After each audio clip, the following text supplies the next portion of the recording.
I'm Dionne Miller from ABC7, and you're listening to Brags in the Stands.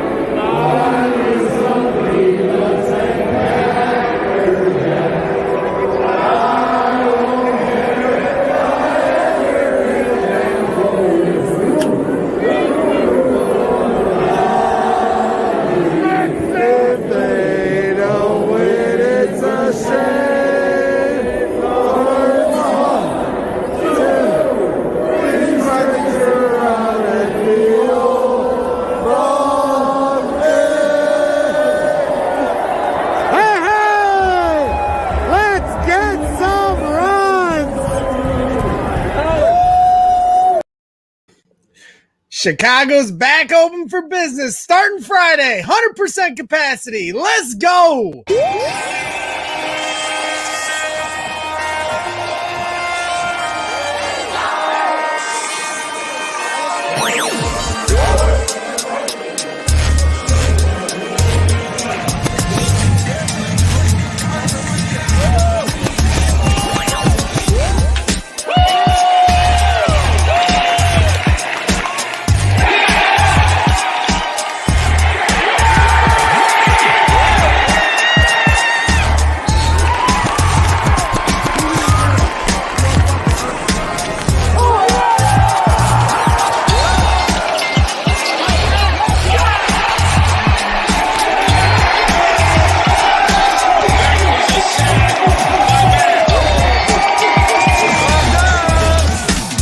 With the Bears, they started this new tradition last year where they celebrate their wins the correct way. Waddle and Sylvie, ESPN 1000, don't miss it.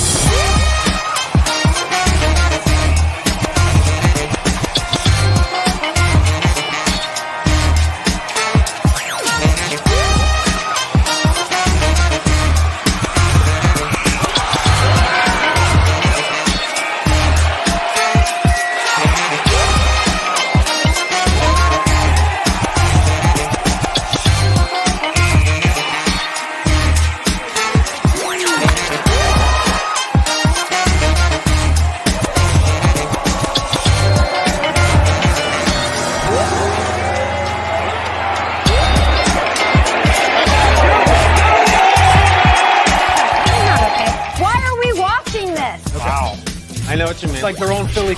Okay. Okay, I think what it is. We shouldn't be showing this. Am I crazy?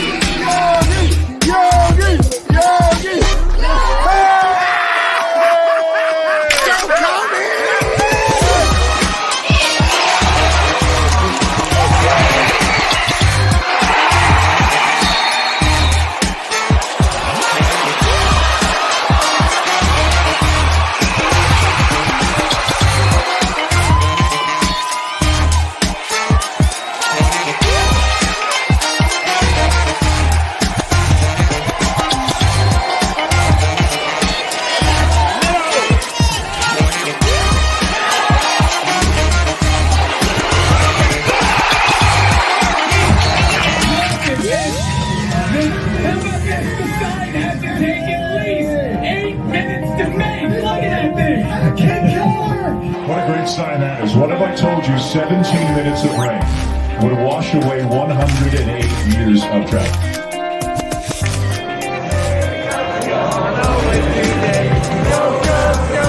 Do you see this team growing into the team that you were in 2005? Great practice, everybody.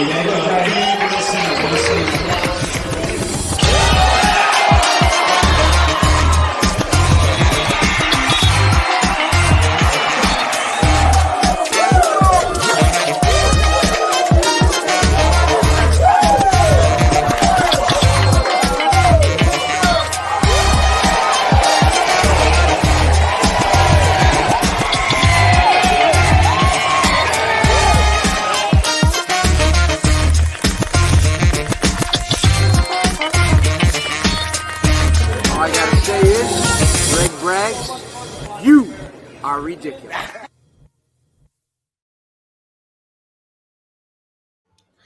What's happening, ladies and gentlemen? We are back and better than ever. This is Braggs in the Stands. I am your host, Gregory Braggs Jr., and this is my co-host, tennis professional and gambling extraordinaire, duck race connoisseur, a man that wears many hats, and today he's wearing a White Sox hat. Normally he's got the Kansas City Chiefs full regalia on, but we are deep into the baseball season, and the Cubs and Sox are both fighting for the top of their division. The Sox are in first, and I think the Cubs are either tied for first or a half game back right now. So really exciting stuff going on.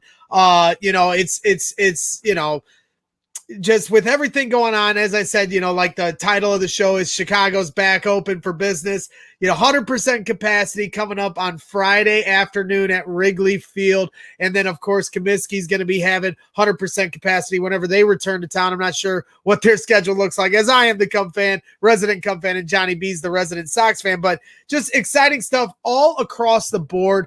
And, of course, OTAs for the Chicago Bears right now. And that's exciting in and of itself. And we have a special guest coming on in just a few moments from ABC 7 Chicago. Dionne Miller is going to join us. She's been at OTAs, so she's had a bird's eye view of how not only the Chicago Bears look, but our boy Justin Fields. And, we're all dying to see how he looks in a Bears uniform, but those in the media have already seen them in their practice unis. So a lot to cover tonight. Exciting stuff. Johnny B, how you doing tonight? I'm doing fantastic. Obviously, I couldn't break out the gear until I officially went to a game. And everybody knows that, obviously baseball is a long season now that they got to 162 games back.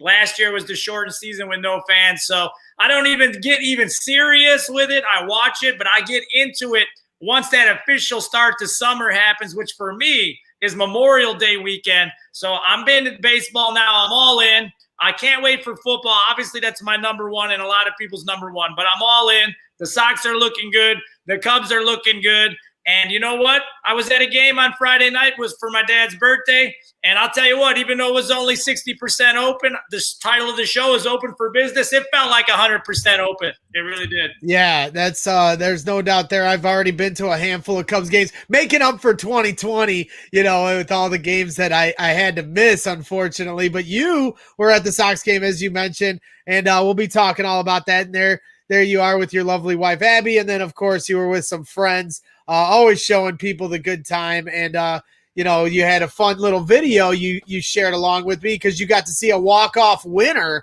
which makes it that's what I live for when I go to games, Johnny B, is the walk-off. So, I could share that video along. I did the walk-off a little bit different style. Yeah. Than a Greg Bragg shot. I did walk off a little bit different style. I know, man. You just, you do your own thing. I do me, you do you. But man, you should have caught the hit. But I'll leave it to that. Let's see Johnny B. What my wife is doing in the back, so I apologize. I'm not sure.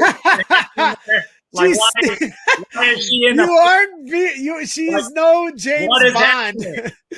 Jennifer Bond sneaking around over there. Like, is she plotting my demise? What is even happening? I don't even know. You better watch your back, Johnny B. So here's the Johnny B reaction at Comiskey Park, as I still affectionately call it, of the White Sox walk-off winner. Here it is, ladies and gentlemen.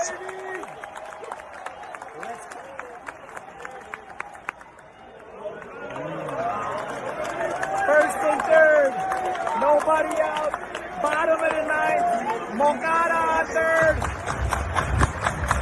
Abreu on first. Mercedes the Terminator up. Let's go. Good boy. Let's go. Let's go.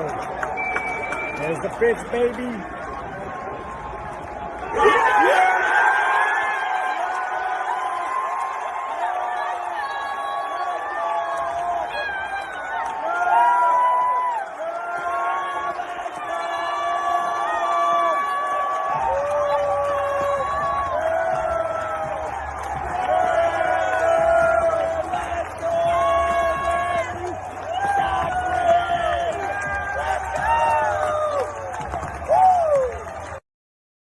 There it is. Johnny B and company having some fun. How did that feel?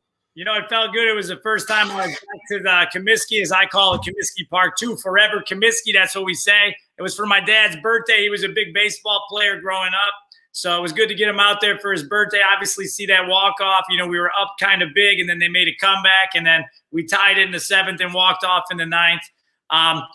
So it was great to be there. Like, it felt open. I know it was 60%. We were sitting in left field, a couple rows behind the bullpen, so we got to see all the pitchers, you know, slinging it, warming up, all that.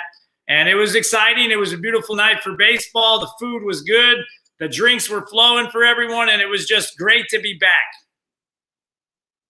That's great to hear, Johnny B. I'm happy you got to see a walk-off. I'm hoping I get to see one myself. I'm going Saturday night with my guy, Kyle Lilly. We're going to be – it's a primetime game. Normally Saturday games are in the afternoon, but this one's going to be at 6 p.m., and with 100% capacity, a night game, Cubs versus Cardinals. The atmosphere is just going to be electric, and I could not miss the first series of 100% capacity. Obviously, Friday can't go because I got to lay them bricks, so we're laying a crazy amount of stone right now, 38 tons of stone on this house right now. So we've been busy at HD3 Masonry, but I'm making it all worth it by going to the Cubs game on Saturday. I'm getting my money's worth right now, laying them bricks. So I'm excited to get to it.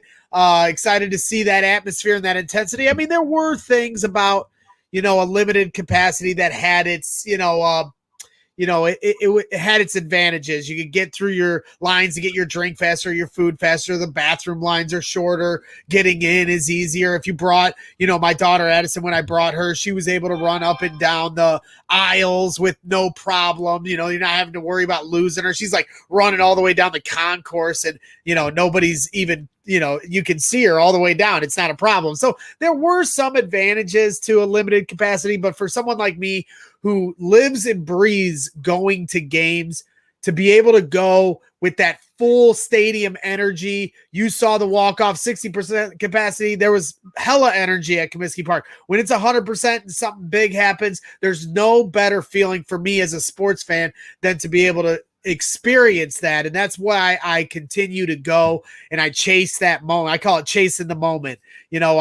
Back in 2003, when Kerry Wood hit a game-tying home run in Game 7 of the NLCS against the Florida Marlins, which they eventually lost that game. But in that moment, there was no crazier atmosphere that I've ever been a part of until Sasha Stefanovic hit a game-tying three-point shot his junior year for the Crown Point Bulldogs. Those two moments for me were literally the roof blew off. And like, for me to go to games, that's what I want to feel. And it can happen at any time. It can be a playoff game, a regular season game. I almost had an opportunity the year David Bodie hit a grand slam walk-off. I could have went to that game and ended up not.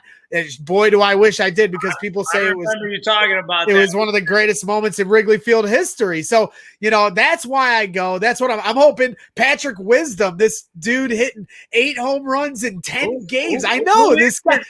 I know he's like Barry Bonds Jr. or something. I was trying to explain to Jenny this guy's phenomenon, and then right as I'm explaining it, there goes a ball off outside into the left field stands. As they took down the San Diego Padres, they took 2 or 3, and they badly needed that after having a tough run on the West Coast. So now they return home.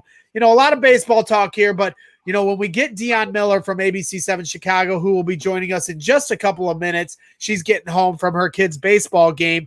She was at OTAs, so we're certainly going to be diving right into football talk and learning about what the Bears look like, how Justin Fields looks, how Andy Dalton has looked. There were reports today that Andy Dalton threw 3 interceptions in OTAs on 7-on-7 drills. That's tough business, and I've seen this story before. Obviously, Mitch Trubisky isn't to the talent level of a Justin Fields, but we saw this story play out with Mitch Trubisky versus Mike Glennon in the 2017 camp. And you went to camp, and Mike Glennon's throwing lollipops, and they're just picking everything off. And then you got this third stringer at the time, who was our rookie number 2 pick in the draft, and he looked good. He had spark. They're not tackling at practice, so it's easy to look better than, back in the day when they do 2-a-days, but he looked good. So to my eyes, I was like, play the kid, get this dude out of here. And you're already feeling like those vibes are coming. We had our guy Chubbs, who I'm sure is in the chat. I haven't really had a chance to look at the chat. And of course, our loyal viewer Chubbs is in the chat, of course. And I know he really believes that Justin Fields should and will be the QB1 starting right away week 1. And I know you echoed those same sentiments, and we were kind of having a back and forth on Twitter about that, just because I just feel like any proclamation at this point is too premeditated. It's not something that you should set in stone. He's going to sit the whole year. He's going to start week 5 or he's going to start week 1. Let Justin Fields decide this for himself when they get to camp and they get to preseason, the same way Russell Wilson did that for the Seattle Seahawks when he came in and they had Matt Flynn as this veteran that they signed who wasn't any good. And it proved itself out. But it's twofold. It's not just how bad the veteran ahead of you is. It's also about how fast the rookie can catch up to the speed of the league. There's a lot of moving parts. They have new offensive linemen. They're going to have a rookie left tackle in Tevin Jenkins. There's a lot of stuff going on. So to me, to say any grand proclamation right now, I think is getting the cart before the horse, or the horse before, however you want to say it. I get my analogies mixed up, but I just, I want nothing more than Justin Fields to start week 1, but we got to see it first. So listen, Greg, like Chubb said, I remember Chubb saying he wants somebody to come out and say it. Who's going to be the one to say it? I said, and I stick to my tweet, I stick to my statement, that Bears are in LA on Sunday Night Football, the first week of the season. There ain't no way Andy Dalton is playing quarterback. They want Justin Fields. That's the new type of quarterback, the quarterback that can sling it, the quarterback that can move the pocket, the quarterback that can throw on the run, the quarterback that's going to put on a show and have that swag and that drip. And that ain't the red rifle. I'm sorry. He's been in the league a long time. You got to respect it. I respect everybody that goes out there and puts it on the line to play NFL football with the, everything that comes with it. But your boy Justin Fields is going to play in that game. And you heard it here first. All right. Hey, I'm totally for it. I'm not against it. I'm just saying, let's see it play out. But, without further ado, we do have our special guest joining us. So I'm going to line up the video, and then we're going to have her come on in and join the conversation. So without further ado, here is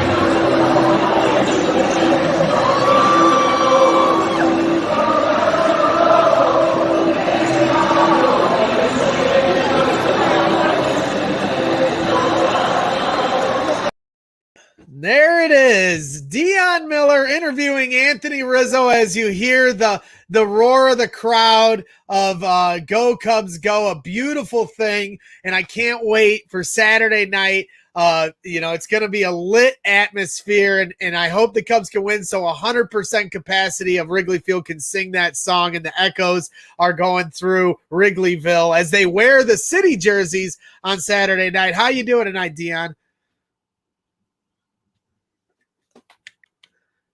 Uh-oh. You're muted. You're muted. No, you're fine. Okay, there we go. Woo! She's in. I was muted because I was listening so intently to that yes. conviction with which Johnny was saying that Justin Fields will start week 1. And I don't agree. I think we're going to wait. I think it's going to take some time, because today we were talking to Nagy about the fact that he is remembering this whole process with Patrick Mahomes and how he actually said he benefited from sitting back and waiting. And now I'm not going to sit here and pretend that Andy Dalton is Alex Smith and that he can do the same things. I'm not. But even today they were talking about just how valuable Dalton's veteran experience is for Justin and helping him to develop. There is no rush. There is no timeline for this moment. I've maintained, I think week 3. I think we can wait till week 3. I feel like week 3 in Cleveland is a great time to bring him in. Well, let me just say this. I have, been to a training camp many times as a season ticket holder in Kansas City with the whole Patrick Mahomes thing. And that was the initial plan. But everybody, and even Alex is saying it now, Patrick Mahomes probably was going to get into those games and start if Alex wasn't having a career year. Like Alex knew right away in training camp before the season started that Mahomes was the real deal. And if he wasn't playing at the top level, they would have yanked him. And he had probably the best statistical, year of his career that year. And then a lot of people were even hoping Mahomes would get in, like you said, maybe week 6, week 10, and Alex kept playing and it never happened. I don't know if our boy can do that, the Red Rifle. We shall see. But Hollywood and the Red Rifle, I don't know. Hollywood and Justin Fields week 1 sounds good to me.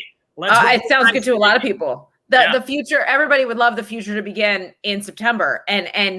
And yet at the same time, I want to make sure that they don't make the same mistake twice, right? Like they've got a quarterback who legitimately has the skills to do things that Mitch Trubisky could not do. So now I feel like they need to allow that to develop. But I love the fact that Nagy has had this relationship with Ryan Day and with watching, as you're showing the picture here. I mean, when he was at Justin Fields Pro Day, we all wondered, like, ooh, what's that all about? Is he just hanging out with his boys? Is he just reminiscing with his Columbus days? But clearly he's been having his eye on this guy for a long time. And now this is his quarterback. This is the chance for him to prove he's ready. I'm sorry. Oh, no, it's okay. Boomer. What kind of Boomer. What's happening today? I don't even know what he's barking at. I don't know. I'm sorry. What's your dog's name? Boomer. His name is Boomer. Is that an Oklahoma reference? I'm sorry? Is that an Oklahoma reference? No, to be totally honest, I'm so sorry. Boomer, get over it. Hold on. Can we hold on? You're fine. No, hey, go ahead. You're good. So when we were in Columbus, Ohio, my husband and I, when we met, and we covered Matt Nagy when he played for the Destroyers. But the Blue Jackets, for like a hot minute, had this alternate mascot named Boomer. And I mean, then they canceled it because it was, I don't know, he just didn't last. But that's where we got the name. And so a decade later, we were able to use it with our dog. So well, it's a good guard dog. It's a good guard dog. And the Bears were smart in getting a guard dog for Justin Fields with Tevin Jenkins. Love him. Get the anchor on the left side. He's got a good attitude. And while we're talking about it, I might as well pull up this clip and get your reaction from it, because to me, I really enjoy Tevin Jenkins' mindset. He's got a good personality on Twitter, but you can tell that personality changes as he gets on the football field. So I'll play this clip and then I'll have you react to it as soon as I get it up. Here it is. What pride do you take in keeping your quarterback clean?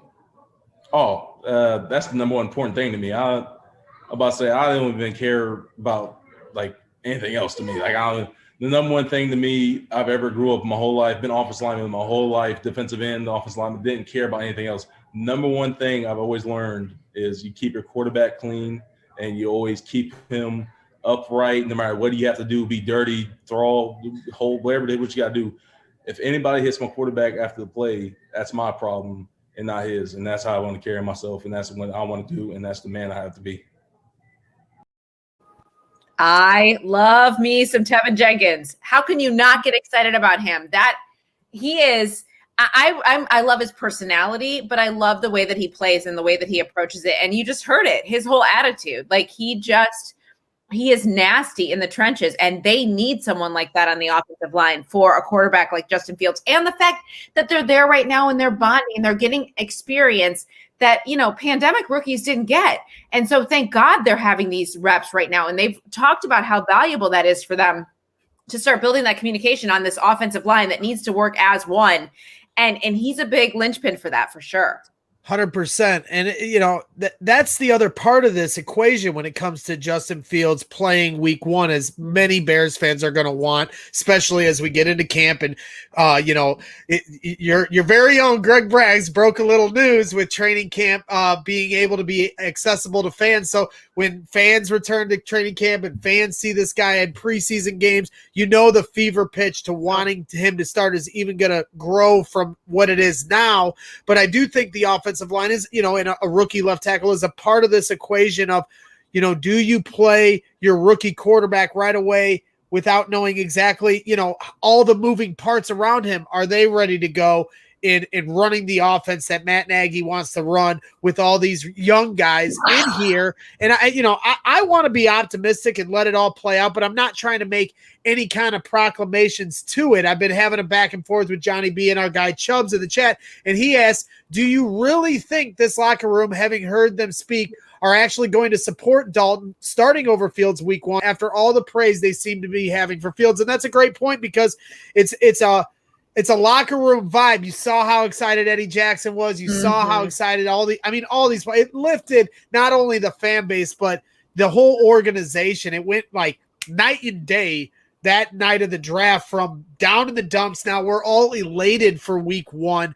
It is a lot of pressure on Matt Nagy to keep the reins back. Do you think that the team will go along with this plan that you're laying out as far as possibly starting week 3 or later? Well, as you were saying, everybody's so excited about it.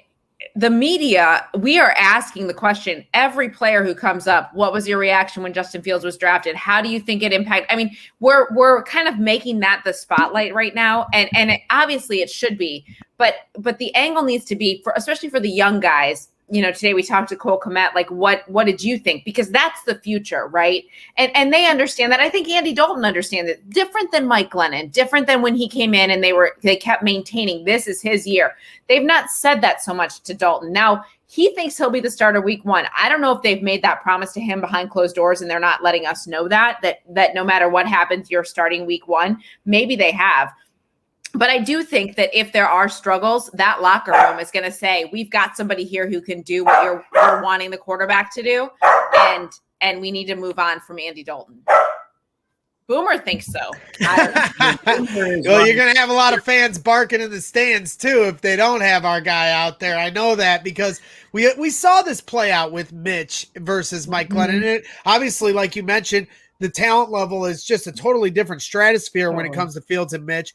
But also with Dalton and Glennon, I believe Dalton's probably a better veteran than what Mike Glennon was to the team. But it's kind of the same thing in that he's fresh to this team. He's never played with these wide receivers, and even though he knows Bill Lazor, he hasn't worked under Matt Nagy's offense and the way he calls plays. And if Matt Nagy has figured out how he wants to call plays, because I still think that's a work in progress within itself too. So I just think there's so many questions, and I just want to let it be decided on the field. Can it be the Patrick Mahomes thing? I certainly hope not. I don't want to wait a year, but then that would mean Andy Dalton, as Johnny B pointed out, is having a career year with the Bears, which I don't think is likely. Or is it going to be the Russell Wilson, where he comes in and he just does so well at camp and then, of course, in preseason that, Pete Carroll, I think I recall him saying, I couldn't look my team in the face and not start this guy. Right. I think Justin Fields has every opportunity to take that advantage and make that decision for Matt Nagy, but it has to play out. And I don't think we're there yet in OTAs where they're barely touching each other. They barely touch each other at camp, let alone OTAs. So it's going to be interesting to see how it plays out. We all have our opinions, but at the end of the day, they have a direction now, and that's what's most important. And there is some leeway. There's an extra game in the regular season. There's an extra team that makes the playoffs now each season. So you have a little room to play with it. When Mitch and the whole fiasco of them not figuring out how they wanted to have that play out. Well, there was only 16 games back then. It was because that's the other part of this equation. The division is wide open because of this guy. He ain't going anywhere, Braggs. Well, that's your opinion, but I want to hear what Dionne thinks on this, because this is the other half of this whole thing is the big bad dog up north at Green Bay is talking about leaving to go host Jeopardy, and he doesn't report to OTAs, which would leave, if he doesn't return to the Packers, it leaves this division wide open. Does it though? Does it though? It absolutely does. The question then today in OTAs, we all like to make too big a deal of things, but Jordan Love is like throwing passes down the field, and everybody's like, "Oh my gosh, he looks incredible!" Like I don't want to hear it. No, Bears fans don't want to hear it. They don't want to hear it, and you don't know what the division would look like if Aaron Rodgers really doesn't show up. It's June. It's a lot of buzz about nothing. Not nothing, dear Lord, not nothing, but a lot of buzz right now. I do think I think he's there. Although the division there's such divisiveness that it's kind of interesting to follow. It's such an interesting storyline to follow. I think he's back. I really do. I think he's back. I think it's voluntary right now. If he doesn't show up for mandatory, they'll fine him. He'll pay it. I do think by the end of the summer and when we start looking at training camp, he'll be there. I just can't fathom that he won't be. I don't know. He's too competitive not to. But again, I don't know why the Packers are challenging a guy who literally wrote off his family. And I mean, like he's a Hall of Fame grudge holder. Like, why are they doing this? Why are they doing this? Well, they can say whatever they want about Jordan Love. They have to say it. And my grandfather used to say, everybody has a plan until they get hit in the mouth. And obviously, they're not even playing two-hand touch right now in these OTAs. No. Not that the quarterback ever gets hit at practice because they got the red jerseys or whatever. But there's a big difference. A guy throwing some passes in 7-on-7s and OTAs with no pads on and not getting hit, and then having Khalil Mack and some of these other guys chasing you down and trying to make the same plays. So I know a lot of guys that can look good, in the streets throwing the football. Excellent point. And even today we were talking about how Justin Fields made this incredible pass down the sideline, and we're all raving about it. Of course, the cameras were not rolling then. We're all raving about it, though, but that's the point. There's two defensive starters that are there right now? Like, it's not real. This is not real. But it's reason to be excited. And that's what I think Packers fans were getting at today, too, when that started hitting social media, that he makes this grand, glorious pass in 7-on-7. We're grasping at stuff, especially the Bears. But I really loved your point when you said that drafting Justin Fields is a direction. For 4 years, there was no direction. There was Mike Glennon, there was Mitch Trubisky, there was Chase Daniels. There was no direction. It was just like throwing stuff at the wall. And it feels like now there's a direction. I feel like that's why the optimism is there. That's why the excitement should be there, because this isn't like a flash in the pan chance. This is a guy who can change the direction of the franchise, and they have a plan now. And that it should encourage Bears fans in a different way. I completely agree. And I'm kind of with you on the whole, I'll believe it when I see it with Aaron Rodgers. He's a guy that has a flair for the dramatic. And I'm sure, there's a good chance he's going to walk in at some point. I mean, he's loyal to guys like Devontae Adams. He doesn't want to let that guy down. But, as many times as the Packers have spurned him, as you mentioned, he is a spiteful kind of a guy.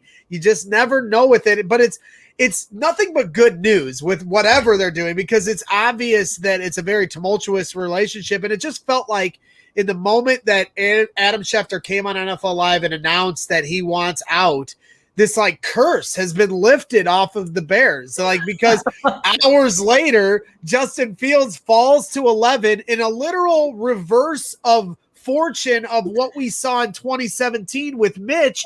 Instead, it's the other team trading for or drafting Trey Lance, an unknown who only started for 1 year in a small school. Yeah. And it's us who, like the Chiefs who traded up for Patrick Mahomes. We waited our turn, found that right spot, and traded up for a guy that all these other teams passed on. You're seeing your reports out of the Denver Broncos OTAs that their quarterback's not looking good. They passed on Justin Fields. The Carolina Panthers took a cornerback while they have Sam Darnold in-house. I mean, so it just seemed to be like this curse that was, and then, I'm a Cub fan, so I'm all about the curse being lifted. And we saw it happen in 2016. So maybe this time all the bad mojo that's ever happened to the Bears, it finally came back around the other way.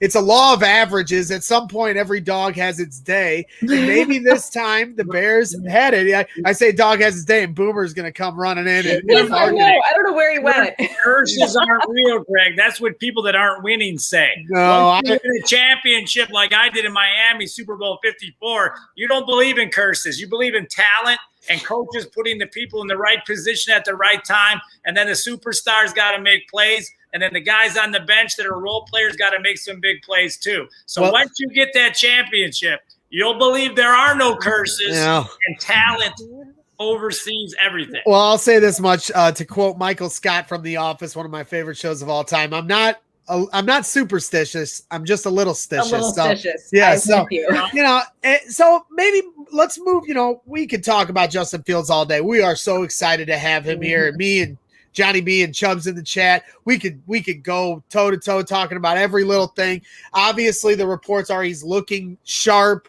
So that's exciting. I know you guys can't say too much about what you've seen out there, which I think is so silly, but hey, we'll all see it for ourselves come training camp at Halas Hall, and as I said, your boy here got to break a little news. And, normally I tried my hardest last year to get the QB news, out of camp, who was going to be the starter, but nobody wanted to give it to me because I got such a big mouth.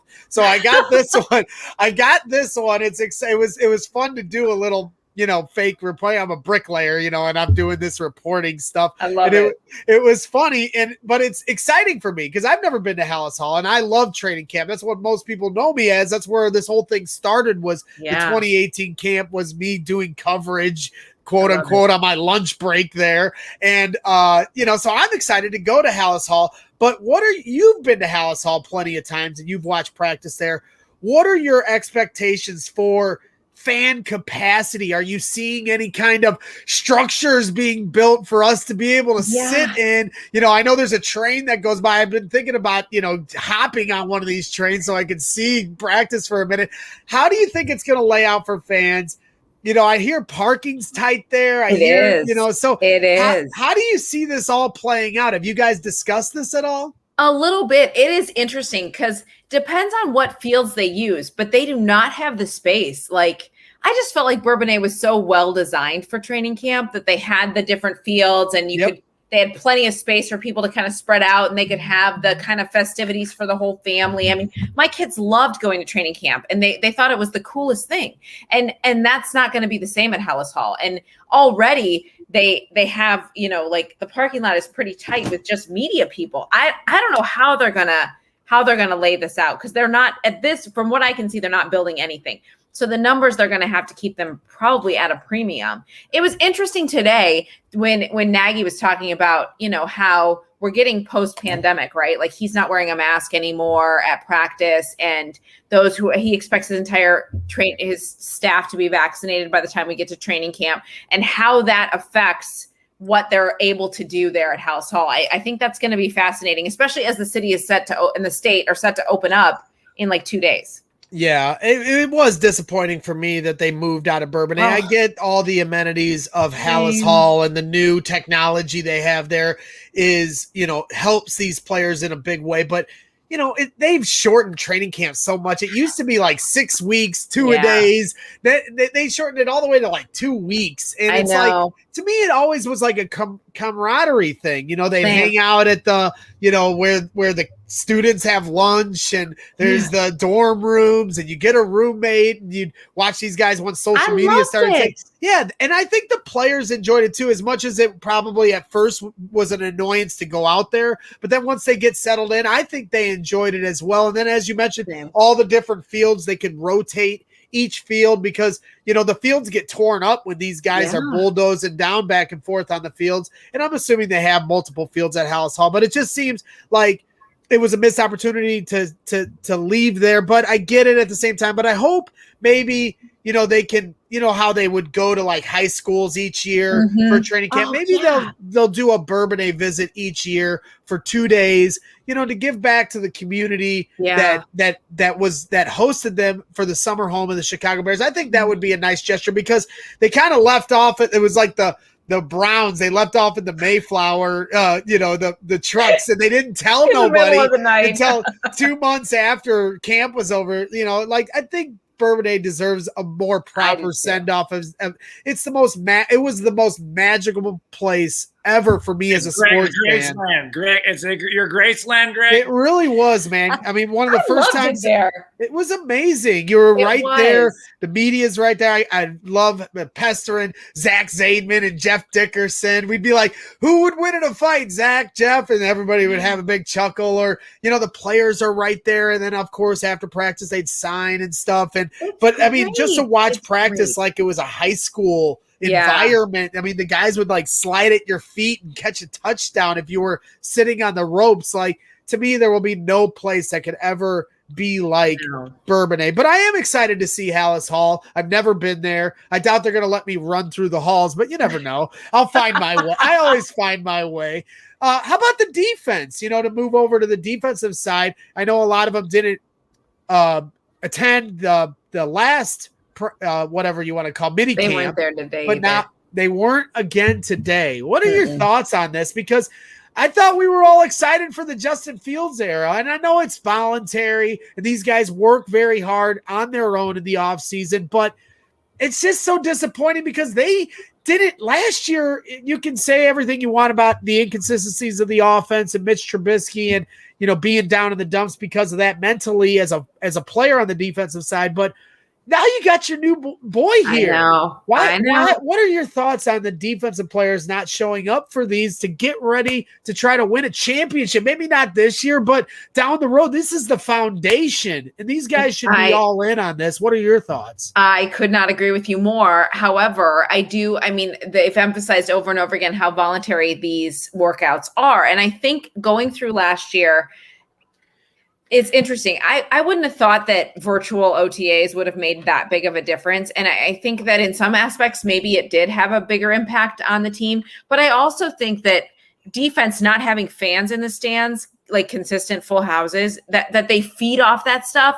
Yep. Probably maybe more than an offense. I'm not sure, but I know that the defense does. And to not have that there could have contributed to how things played out in the regular season more so than a virtual OTA. I think a lot of these veterans are realizing, look, our bodies can only do so much and it's voluntary. We'll be there when we have to be there. But I'm more disappointed because of Sean Desai, because this is his year. They all love him. Apparently, they all are so glad he was the right guy for the job. I mean, you heard guys who left, Sam Acho, like, I couldn't be more excited. This is the right guy for this job. And then they're not there. Like that to me is an interesting dynamic. Will it make an impact in the fall? Gosh, I hope not. I would think no. Most of these guys are professional. I mean, for crying out loud, Khalil Mack came in out of an LA Fitness and was a monster in 2018. So I guess it just depends on the way that they come into the season. But I don't anticipate it being a factor in the fall. It's just disappointing that it's reality in June. Why is it, do you think that, like, I don't know, it almost seems like this new generation of, these younger players coming in, it seems like they don't want to come. They're doing the minimum, what they're required by their contracts. I understand the idea of, obviously no one wants to get hurt, but if you're a professional athlete, you should be training almost every day anyway. So why not do it with the team when you can build camaraderie? I think Chubbs made a comment in the chat here where he said, we never really heard about this in years where guys would just kind of come and it was never a real big deal. Like, it was more of a big deal if like one person wasn't there. And obviously you mentioned Khalil Mack, but that is Khalil Mack. Go get the quarterback, Go beat your man one-on-one. Go beat a double team. That's a little bit different. 2018, I mean, he never looked better in my opinion. But why do you think it is that with this modern generation, these guys are so hesitant to show up and build this camaraderie and work out together and just get that vibe going? Because they can, I guess, because there's some different entitlement expectations for them. I don't know. It is fascinating because before it was a big deal when one person wouldn't show up and they'd all be like, well, it is voluntary, but like one person was a headline. And now there's like 7 starters on defense who aren't coming right now. And no one really has an explanation other than Nagy being like, well, it is voluntary. Okay. Yeah. But gosh, if they were all there, you'd be boasting about 100% participation and how excited you are that everybody's on the same page. But you're not going to make a big deal about the fact that they're not there right now. I think that is a big deal. I because of what I talked about, because of the transition with the defensive coordinator, because everybody's so excited about the offense. Like, wouldn't you want to all be there and kind of show that you're ready to go? And we kind of joke in the media like, oh, they're only going to win 8 games now, like it's going to make that big of a difference. But there is something to be said for why they feel like they're allowed, they have more permission to do that now than opposed in years past. Maybe the pandemic did that for them, where they realized, hey, we weren't there and we still were able to win games or whatever. And maybe that's part of it.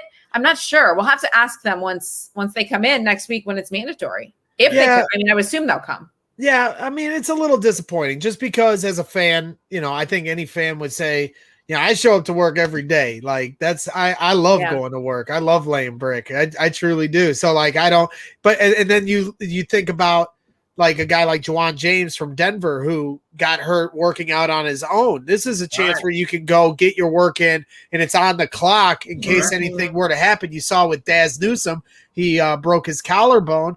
If he, not to say he would, do that on his own, but if he did, then it's not on the Bears books, and so it's just like there's dynamics there. And to me, the foundation of Justin Fields, the start of a new era, that's what this is all about this year. And I think they should be focused on getting back on the right track, because 2018 was as exciting a year for any Bears fan, and it just nosedived after that. And they got lucky. I mean, let's call it for what it is. The fact that Justin Fields fell to 11 and how it all worked out with Brian Pace having a relationship with the team that was sitting at 11 with Dave Gettleman and the New York Giants, it all worked out. So now let's take that good fortune and use it.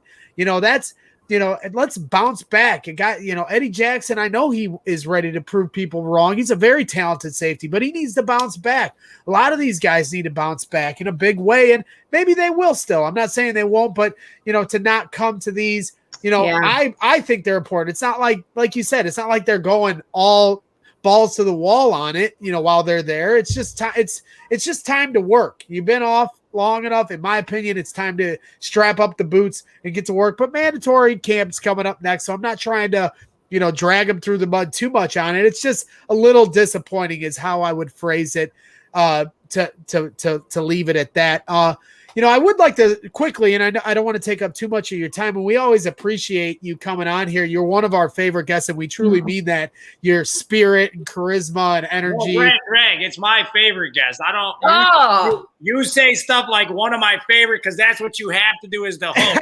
And I'm going to say she's my favorite. I don't care if people come at me and say, "Oh, blah blah blah." I don't care. So well, if I say favorite, favorite, then I'll have David Kaplan calling me, yelling at my guy Sparkles over there, getting at me. But I would like sensitive all the time. Why is he so sensitive? He's not sensitive. He's a Hall of Famer now. He's a Hall of Famer. That's right. He's sensitive. HOF every time he signs sensitive when you're in a Hall of Fame. I was asking him if he could do a show later down the road, and he's great. He didn't want to text me, so he just called me, and I was on the wall laying stone, and there's David Kaplan hit me. He's a great dude. He's great dude. So great. He is. He deserved the Hall of Fame nomination. Absolutely. All the time. So congrats to him. So I would like to switch over to sports, but before I do, I would like to give you guys an inside look of what Braggs in the Stands is all about when he goes to Wrigley Field.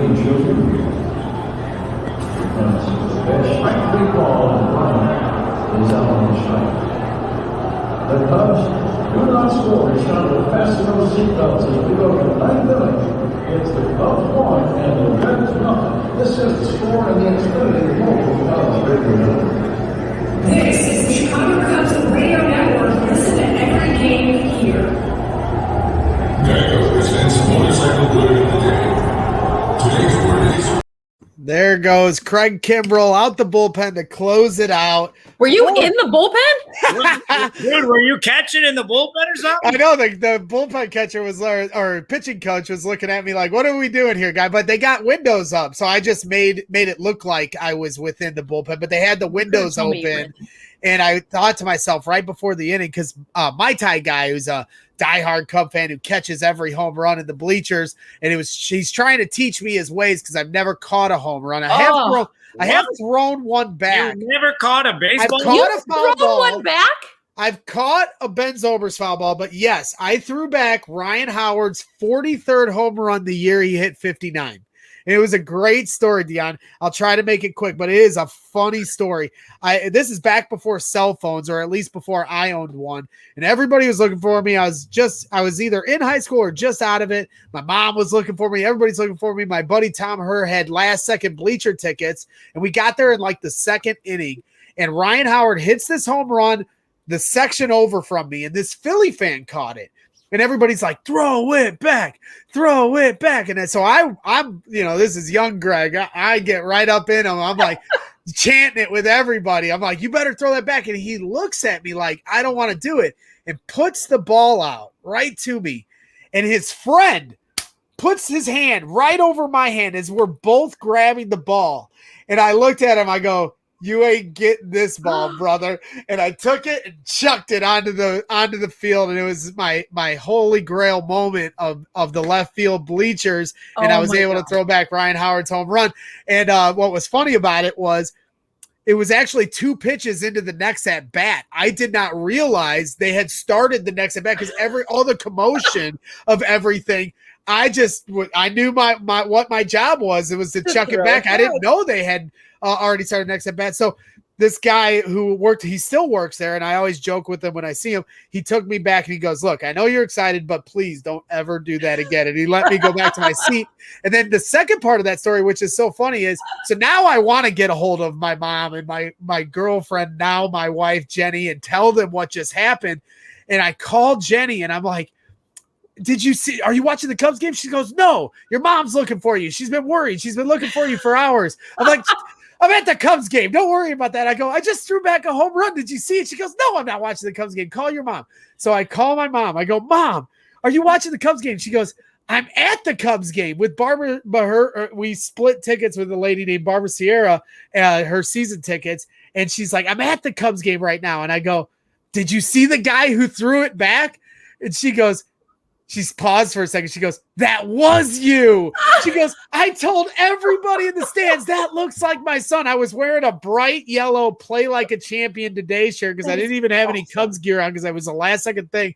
And it was my holy grail moment in the bleachers. But yes, that's what I like to do is go out there and get the vibes. I can't wait for Saturday. Patrick Wisdom's going to hit a walk-off home run. How about that, dude? 8 home runs in 10 games. Is he the best? Like, I'm so into Patrick Wisdom. Like, who isn't? My goodness. I mean, it's so great. It's so great. I just can't. Oh, my phone's ringing now. People are calling me. That story is like an all-timer. It's an all-timer. That was awesome. And this is before social media or phones, when I used to document every move I make. So, it just gets lost in the history of time, but I'll always have it within my heart and my memory. And, my friends, Tom was there and my mom, we always joke about it. But yes, it was a great moment. But I'm looking to catch one that I can keep. So I'm hoping I can catch a Cubs one eventually. I did catch my first foul ball at Comiskey, and it was off Ben Zobrist's bat at a Cubs Sox game. So I'll take that as my consolation prize. And I caught it on the fly, Johnny B. Thank you very much. Barehanded. You don't even want to know how many balls I've caught. I've caught 3 hockey pucks, dude. What are you waiting for? Hey, did you guys see the woman in San Diego who caught that foul ball that bounced like from the top deck and down, holding her baby, and she barehanded that thing today? I didn't see it with work, and then I went to the pool after. It was so hot, I had to go jump in the pool, and so I didn't catch it. But yeah, a mama bear is always going to protect her cub. With the baseball puns here. But how about them Cubbies? We'll move to the Sox too. I do want to hear your thoughts on the South Side. Johnny B's our resident Sox fan. Both teams on both sides of town are doing very well, but the Cubs are certainly surprising.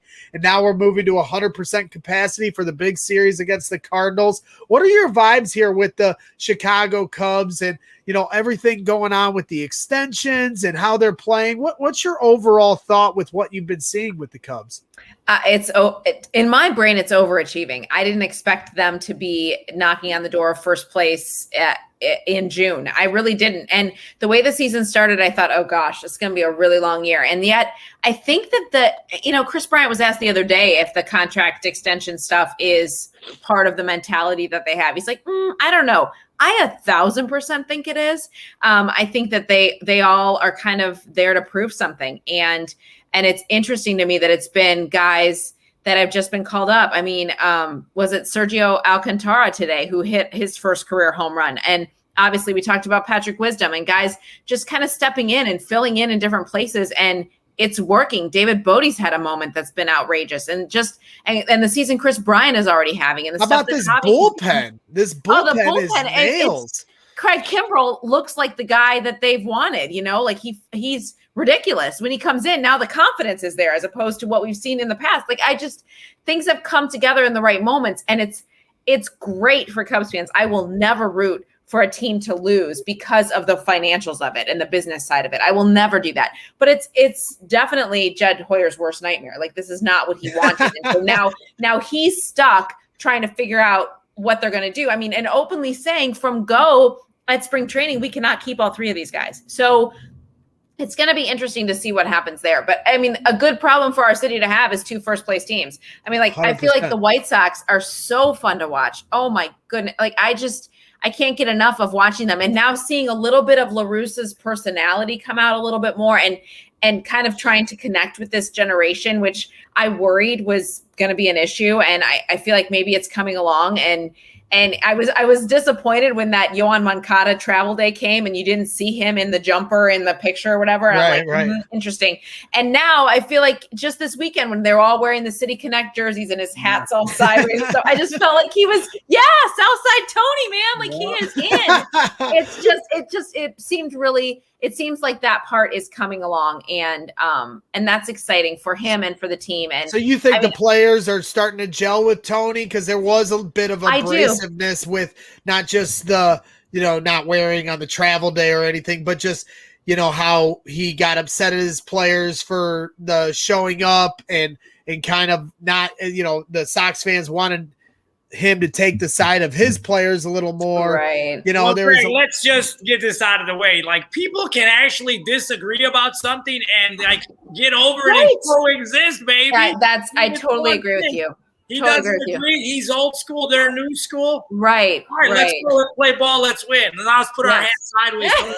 I'm into it. It works for you too, Johnny. It works for you too. Own it and go with it. It certainly doesn't seem to be effective. They're in first place, so it shouldn't be very many complaints going on the South Side, especially when you consider the injuries they've had. Oh my goodness! Eloy Jimenez and Robert, their star players are out, and it didn't skip a beat. It very, obviously. I'm going to go back to the Cubs on everything, but it does remind me of the Cubs in 2016 when Schwarber went out and they didn't blink. They had a mission and they were going to fulfill that no matter who was there or not there.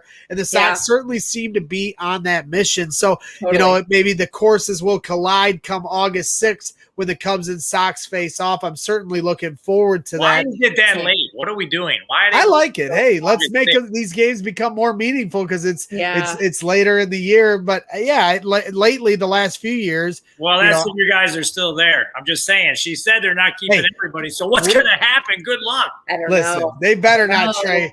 They better not trade my boy Chris Bryant. He's my favorite Cub probably ever. So, I know it's not looking good, because of how much he's going to cost, but they better figure it out because I dubbed him the Chris Army knife when he made that catch on the left field wall in San Francisco. I'm like, man, this guy is just unbelievable. He can do anything. Yeah. He can play any position. It's crazy. It is. And his base running is very underrated. I mean, you saw just I think it was last night, how he's coming around the bags and he's like right on Jock Peterson's butt as they score because that's how fast he is and how smart he is with running the bases. He knows how many he can get as he's running around. And I think that's a very underrated aspect. And then, to me, he was rookie of the year in the minor leagues, then rookie of the year in the majors. Then he won MVP while they won a World Series. And oh, by the way, hit some of the biggest home runs in that World Series that you're ever going to have for a Chicago Cub. I mean,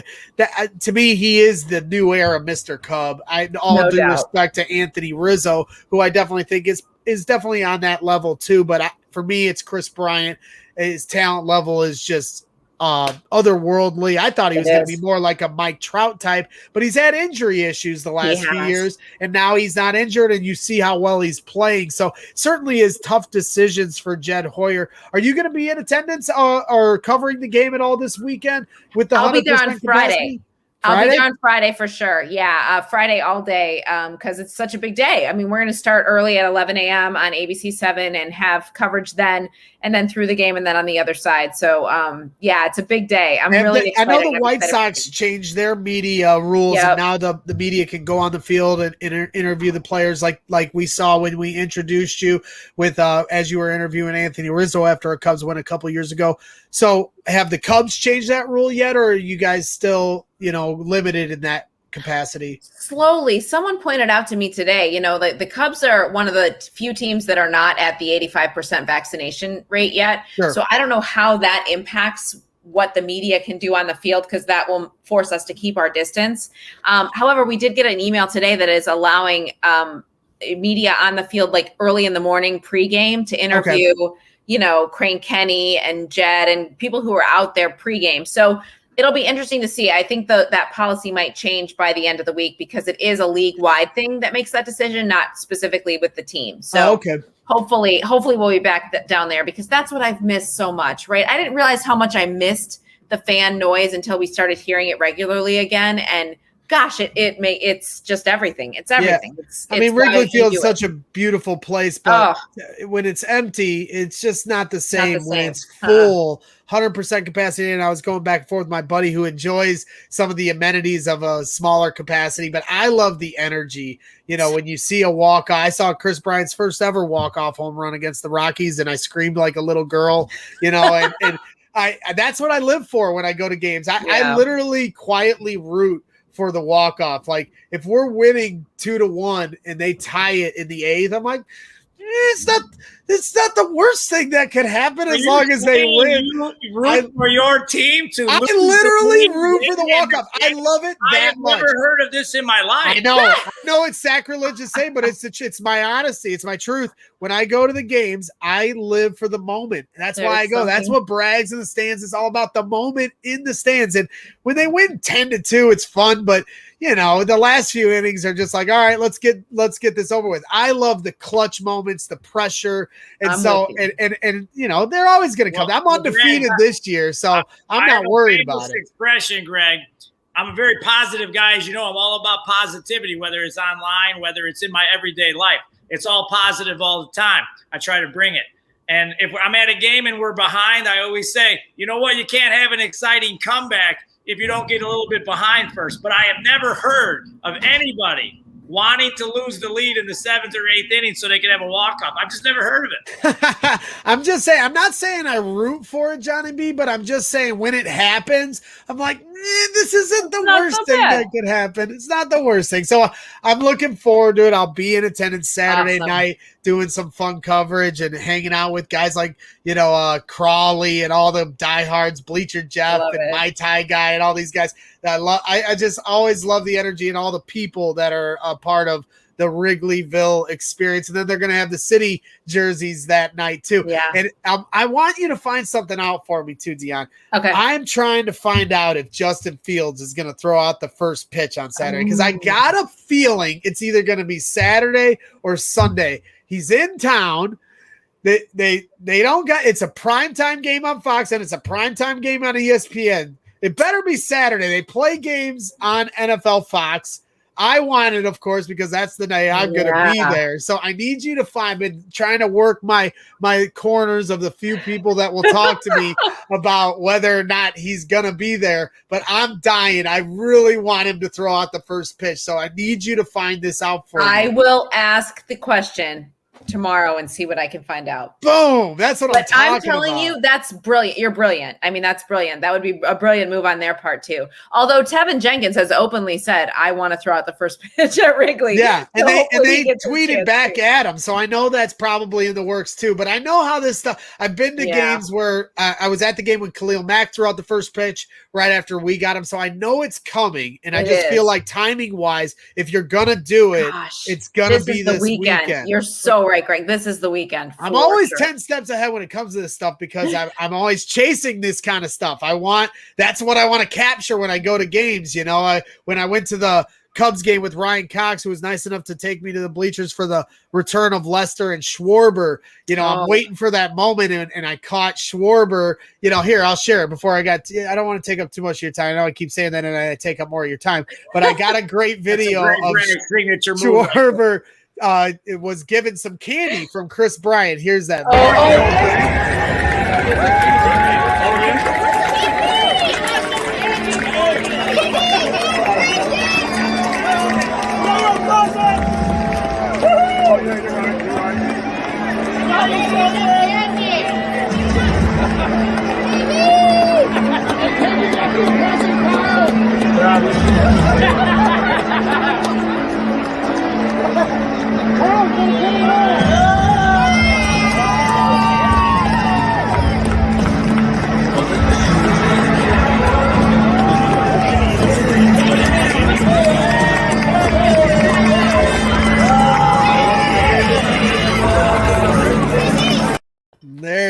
start eating it right then? He probably did. They were a handful of Twix that Chris Bryant left awesome. for him in left field. That was a magical day. And so, yeah, I'm always waiting for the moment when I go to the games, and I want to see the Justin Fields moment, the first time he's ever in front of a Chicago fan base. And like, I have my Justin Fields jersey right here, and Let's see. you can find out if he's going to be there, I'm going to wear it that night. Okay. All right. I'll keep you posted. It's supposed to be hot, so I don't want to wear is. the jersey if he's not going to be there. It's too hot to wear a Bears jersey in the summer while you're in Chicago. Dude, you got to make sacrifices. Let's go. I'll wear it. I will. What are you Hey. doing? Well, the other thing you got to worry about is you're always going to get christened with a beer shower, especially with 100% capacity. And I don't want anybody spilling beer on that. You're in the bleachers. Thing. I just That's got the it. only way to go. go. We're not going to be in the bleachers for this one. I'm going to be in the right field corner. Okay. Just off of the right field foul pole. That's kind of the spot I like to go if I'm not in the bleachers. It's a great vantage point for a game. So that's where I'll be personally, but really excited for all that stuff. Before you let Dionne go, because I can feel you're gonna let her loose. Yeah. I have a quick story I want to tell. So my dad is ABC Channel 7 his whole life. You know, he's in Chicago. I'm a Chicago guy, and they were southeast side of Chicago. And every time we go over to his house, and it seems like you're on the TV. I mean, every single time. And then he goes, "Isn't that the lady that's on your guys' show sometimes?" And I'm like, "Yeah." But every single time we go in there, I swear to God, you pop on the TV just when I happen to go to his house. It's like the weirdest thing ever. So I don't know if it's like destiny. So basically, it's like the history. You're my favorite guest, and Greg's not sure. I don't know. I just had to tell that story. Please tell your father hello. I will and I appreciate that you guys watch so much. You don't even know. And I'm happy to join you. So thank you for having me. Yeah, I mean, it's crazy. So ABC 7 to your dad's like the History Channel for me. The History Channel is just always on at my house. I don't care what it's like background music, no matter what they got going on. You see what's on in my American Pickers, all sports all the time, baby. Back there. The 3 TV setup.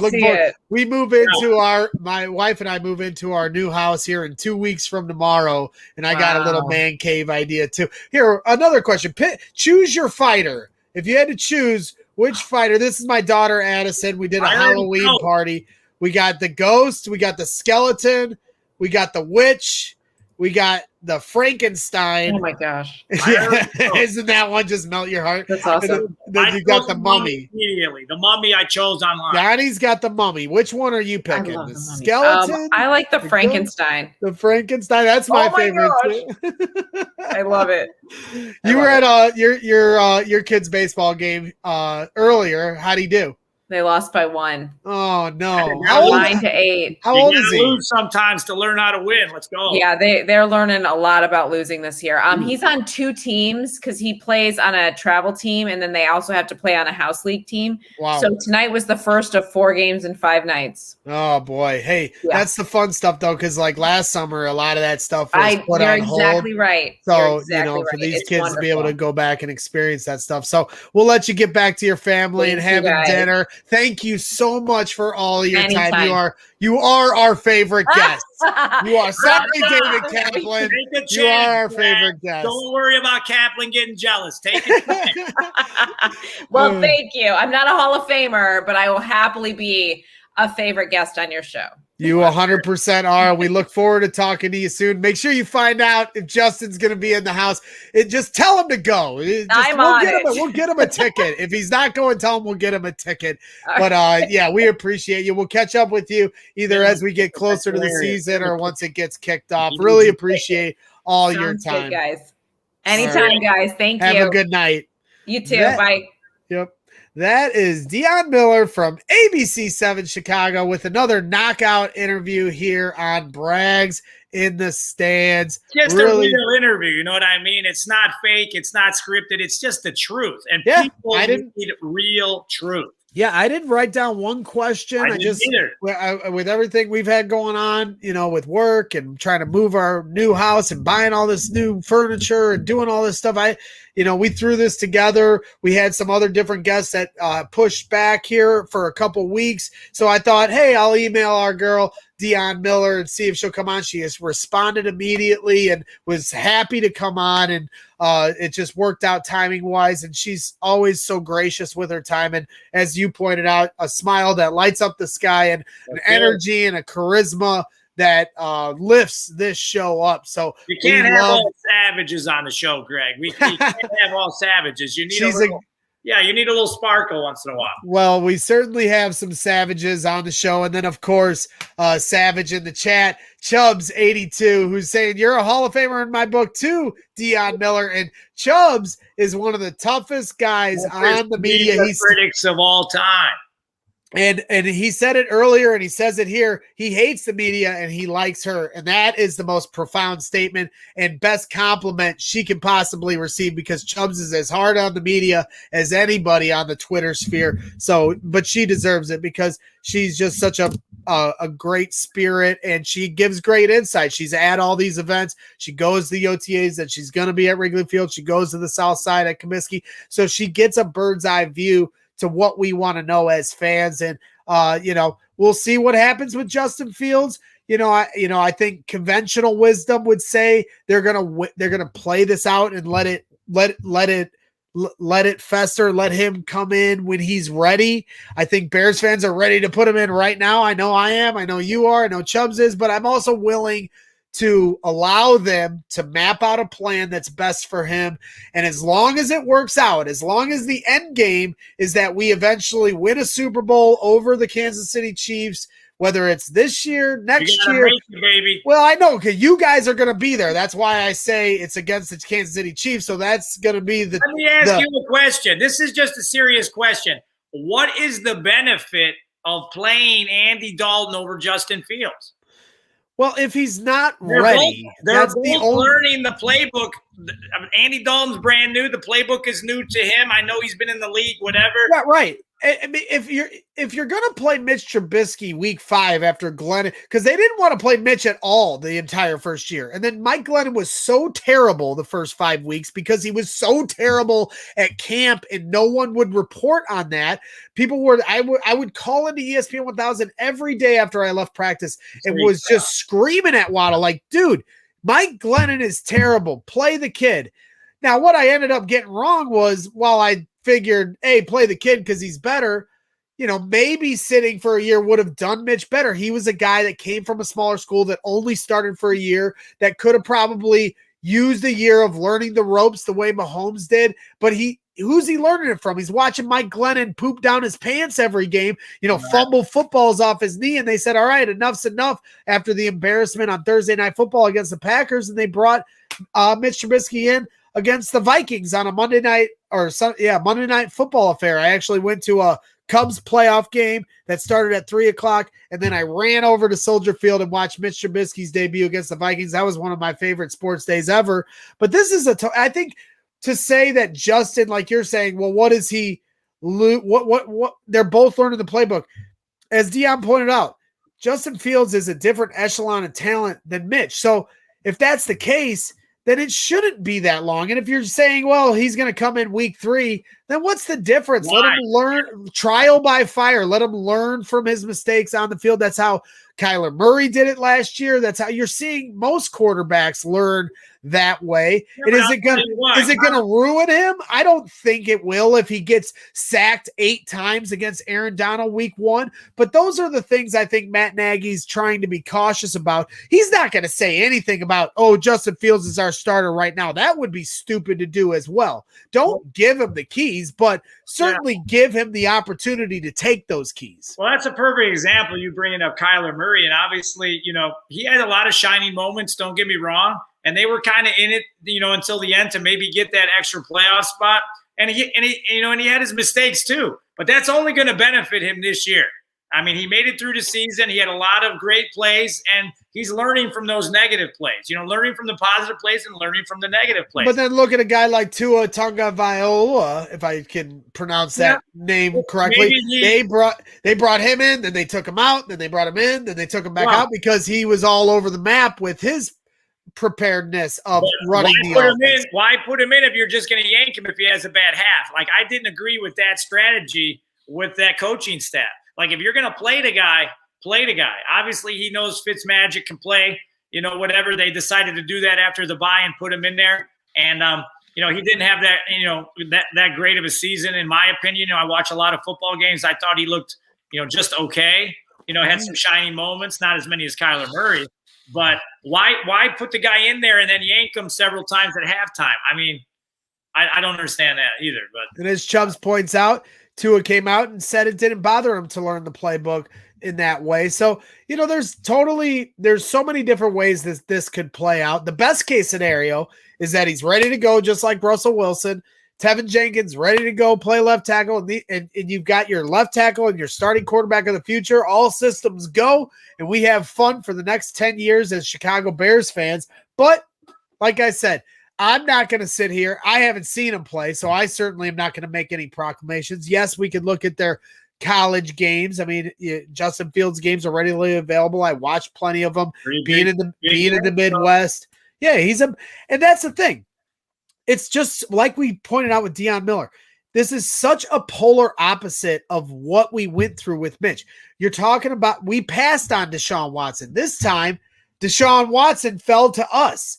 It's a guy that's played in national championships in one of the biggest programs in the country, in an offense that runs a professional type of offense. He's got it. He does. And then the intelligence factor. Bad weather stadium too, Midwest, bad weather in the winter and late fall. So he can do it in Chicago, outside in the conditions. And his intelligence, I think, is a big factor in this. His testing numbers were off the charts in the different testing stuff they do for rookie quarterbacks. He's a guy that I think will be able to pick up the playbook, but it's all about also the other equation is Matt Nagy and his offense. Yes, he has the excuse of Mitch Trubisky couldn't run it, and the defense was then able to key in on certain things because Mitch was limited in what he could do. But we still can't forget all the inconsistencies of what Matt Nagy did while he ran the offense. And I know we had Mitch Holthus on, and he swore to us that he was going to get this right, that he's a good play caller. And Mitch Holthus knows what he's talking about. The longtime radio announcer of the Kansas City Chiefs that Johnny B interviewed here on Brags in the Stands. And I trust it, and I'm rooting for Matt Nagy, but it's hard for me to forget that he kept running a pitch to Cordero Patterson on 3rd and 1 to the short side of the field. And he did it multiple times. I still don't understand what you're going to have 3rd and 1s with Justin Fields. So I'm worried about how he's going to run his offense, and run a balanced offense, how he's going to run in short yardage, situational, clutch moment football. Like, is everything going to be working on all cylinders, or are you going to have throw a young rookie quarterback in there while Nagy's still trying to figure out exactly how he runs? Because he gave up the playbook last year to Bill Lazor to end the year. And then all of a sudden they started doing ground and pound, play action boot, and doing all these different things that somewhat you see of what the Browns run. And so what are we going to be when the year starts? Are you going to try to go back to the Nick Foles offense that was more of the Kansas City Chiefs style that went down in flames when we tried it because nobody, not just the quarterback, none of them could run it? Or are you going to do this ground and pound and be more balanced? There's just so many unknowns that we just don't know yet. But Justin Fields is certainly going to help elevate all of that stuff, not just the players on the team, but he's going to help elevate Matt Nagy as a play caller. So I'm excited to see it. I'm rooting for Matt to get it right, and I'm rooting for us to play the Chiefs in the Super Bowl. That's where we're at now. But we just have so many unknowns here going into the season. And I just got to see it. I'm glad we get to go to training camp. Your boy Braggs got to break some news, and I did exactly that. That was a fun little thing that I got to do, and put that out there to the masses. And Twitter set aflames as I put this out. And I always try to be respectful of the people that I do know that do talk to me about certain things. But I felt like this was certainly something that I could share with the fans because, we're all excited to find out.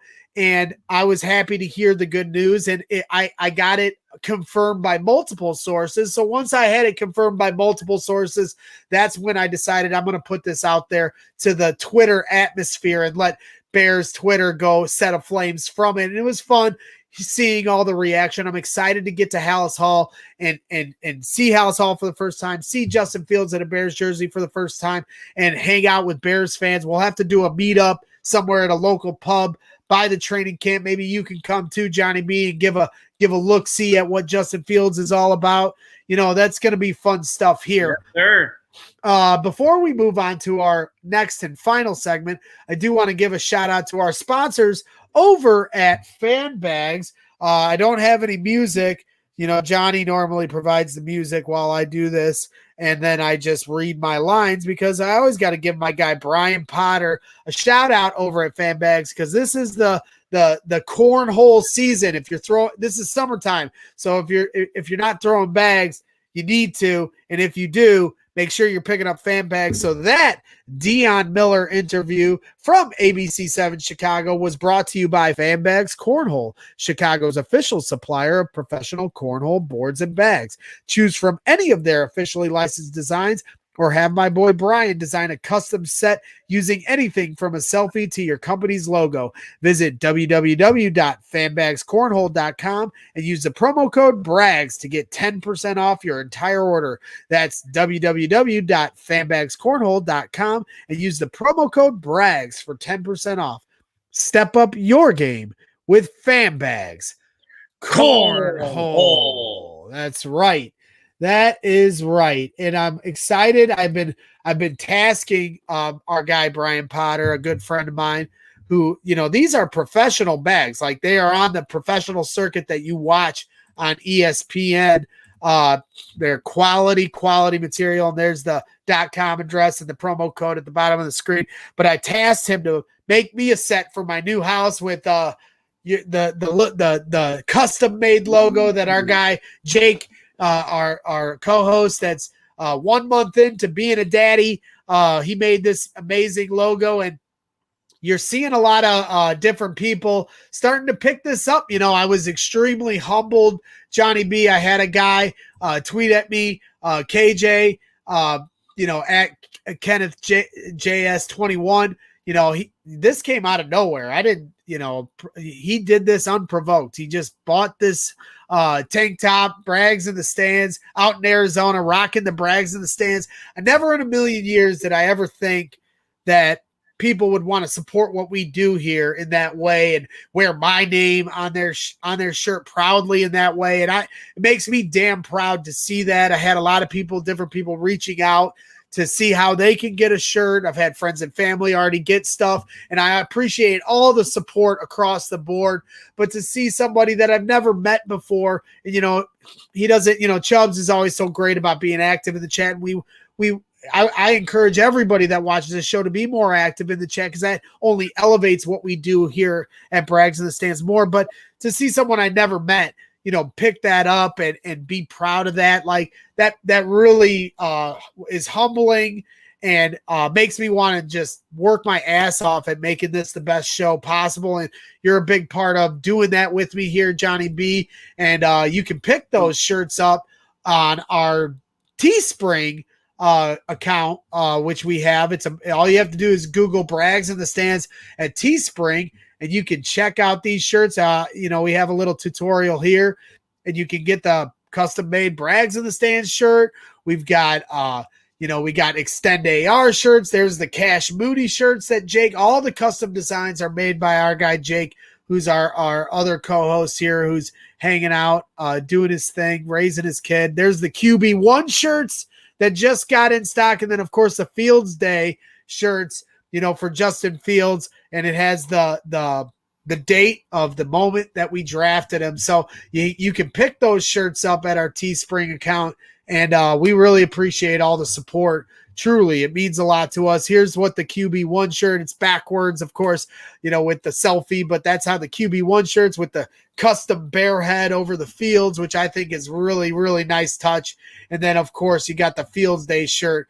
Look at this, Johnny B. Look how flex. You like that? Hey, you're so buff now, bro. We're getting flex now, buddy boy. That's what we're doing here. Our guy Mikey, my guy Mikey that I grew up with, is a physical trainer, and he's been getting me back on the right track, getting in shape. No more Taco Bell. Been eating a lot of steak and shrimp and protein and working my ass off at the gym while also working out at home, trying to do everything I possibly can to get stuff done. Before we get into whatever else we're going to finish the show with, this was going to be our final segment, was the Collector's Cave segment. I'm doing a lot of cross promotion, working hand in hand with these guys. They're a memorabilia company here in the region, and they do stuff nationwide, and they do a lot of different public signings here in the Chicagoland area. And coming up here in a couple weeks is their first public autograph signing since COVID happened, and they're doing it in Maryville, Indiana at the Catch-22 Table and Tap, 500 East 81st Avenue. And guess who is going to be doing our first ever live show? Me and you, Johnny B. Let's go. First ever live show for the Jim McMahon public autograph signing.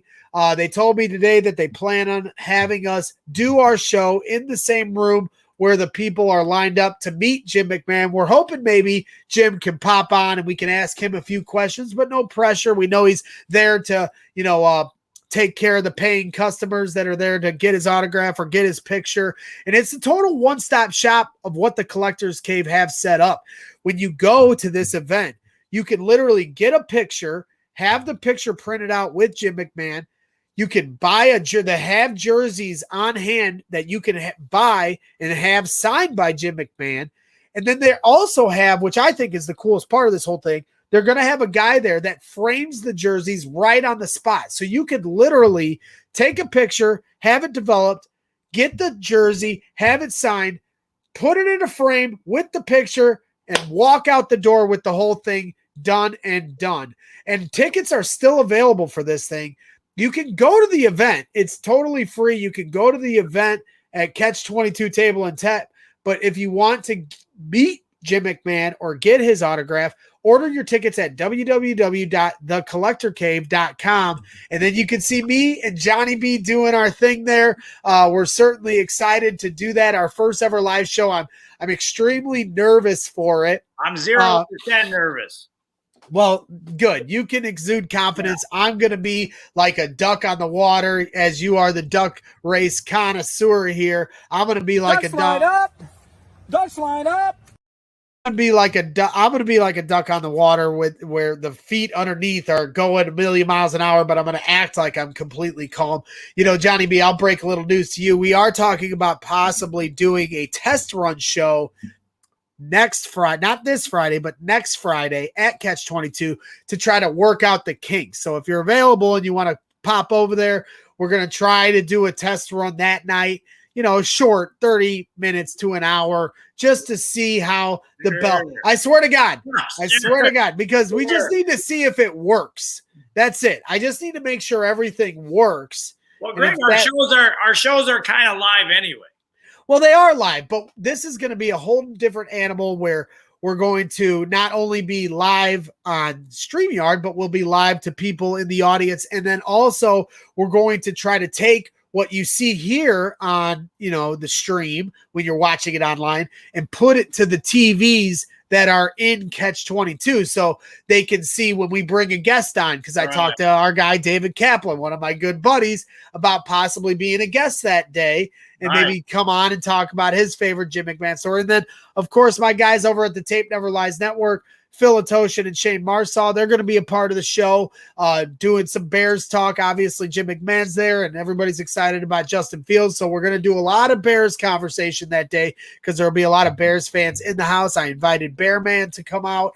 So it's going to be a fun event, a family-friendly event. We got a lot of people that are going to be involved in it. So we might do a test run here a week from Friday to make sure we've got everything, all our T's crossed and our I's dotted, but we'll let you know how that goes. And if we do, we will go live so you'll be able to see the test run. And if it's a complete shit show, Chubbs can just make fun of us in the chat about it. But I'm assuming it'll be a fun time. just like Johnny and Abby had a fun time at the White Sox game here this weekend. Or was that this last weekend? When did you go? Yeah, it was last Friday. It was the walk-off, the best game of the weekend for the Sox, no doubt. It was Friday night. It was Hawaiian shirt night, as you saw in that photo. I had the epic Hawaiian shirt, and that's why my dad, he loves those Hawaiian shirts. That's what he wanted to do for his birthday. Go see his Sox and get that Hawaiian shirt, which was the giveaway for that night. Well, Chubbs is suggesting that I get an Andy Dalton jersey in case Andy Dalton's thrown out. If Andy Dalton throws out the first pitch on Saturday, I will freak out. Like, do not do that. Andy Dalton throws out the first pitch. He will. It would Andy be the Dalton stupidest thing ever because, like, Chicago fans are psychotic. So there's no reason to be against Andy Dalton. He's a Chicago Bear. You should root for Andy Dalton. But because we all want Justin Fields to start, we just would prefer that Andy Dalton and Nick Foles didn't exist. So Matt Nagy had no choice but to play Justin Fields. So if they put Andy Dalton out there on Saturday throughout the first pitch, I'm almost 99% confident that they will boo him. And that would be the stupidest thing to do. A, it would be stupid for fans to boo him. B, it would be stupid of the Cubs and the Bears to allow him to throw out the first pitch. He would literally be booed. I have no doubts about that. I was trying to encourage fans when they go to training camp to not give Andy Dalton all this shit. It's not his fault that they brought him in before we drafted Justin Fields, and now he's here to be a placeholder for our QB1. It's not his fault, so leave him alone. You know, these guys are all teammates, so if you treat him like crap, then the teammates are all going to see this and be like, screw this fan base. Like, they will. Like, they're only human. And if you're booing their teammate, it's just not a good look. This is supposed to be a new era, good vibes. We got our guy. It's time. It's the groundwork of the foundation of this magnificent house we're about to build. Let's just let positive vibes rule the day at camp, and we all get to return to training camp. We didn't get to go last year. Positive vibes only. That's what I'm encouraging for when we go back to Halas Hall. But if he's there on Saturday, Justin Fields, that is, the place is going to go berserk. Maybe it's Sunday. I'd be extremely disappointed if it's Sunday because I'm not going that game. I'm only going Saturday. So it better be Saturday. Be really excited for that as I drop my phone. Another thing that happened, Johnny B, you're always on TV. Marquee Network caught old Braggs in the stands on TV the day of the Lester Schwarber return. I brought some of my signs that I had made for when the Cubs raised the banners the year they won the World Series, the year after when they did the ring ceremony and then the banner ceremony. That was a sign I made. So I decided to bring it back out, to shake off the dust from it, and give thanks to Kyle Schwarber and John Lester for everything they did for the Chicago Cubs organization, because, it did, to win a World Series the first time in 108 years. It was big. When I went and saw Kerry Wood hit that Game 7 NLCS home run in 2003 and then they lost, I watched a 93-year-old lady bawling her eyes out when they lost that game as we were walking out of the stadium, and it felt like a funeral.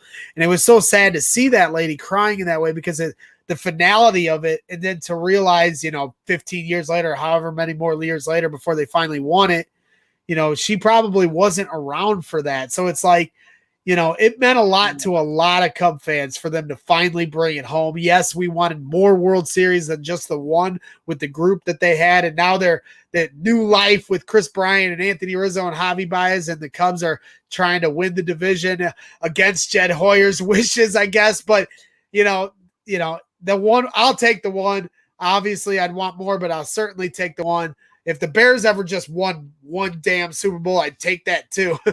Beggars can't be choosers, and that's what we do. This was the other sign we brought to the game. There's Ryan Cox to my right here in this picture, and Schwarber's in between us in the middle. But I had who would win in a fight, Hurricane Ditka or the Great Schwarbowski, as doing a little SNL bit there. Who do you think wins in that fight, Johnny? I go Ditka every time.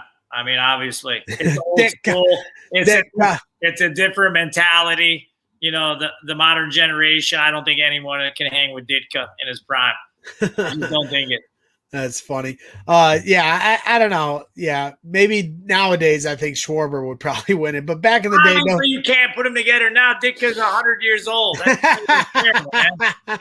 Oh, we're only putting them in their prime. That's Yeah, right. prime. It's prime Ditka versus prime Schwarber. Yes, I did not heckle. They find me. I was walking innocently over by the marquee, and he was like, "Hey, can we get a shot of that?" And I said, "Yes."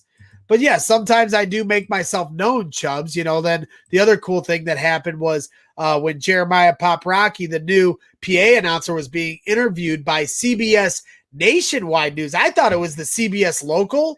It ended up being the CBS Nationwide News, like where they do the CBS morning news that's broadcasted across the entire country. And they did this interview with Jeremiah Paprocki, if I'm pronouncing his name correctly. And he's doing a great job as the new PA guy. They asked me to do an interview, and that is because I was harassing them. I wasn't harassing them, but I was making my presence felt. So they were like, "Hey, do you want to be a part of this interview?" I was like, "Sure, I'll answer a few questions." And they asked me like 4 minutes worth of questions, and then I was on this segment for like literally a half a second, but it was cool. They just pick what they want. If a shot looks good, comment, and then you're out.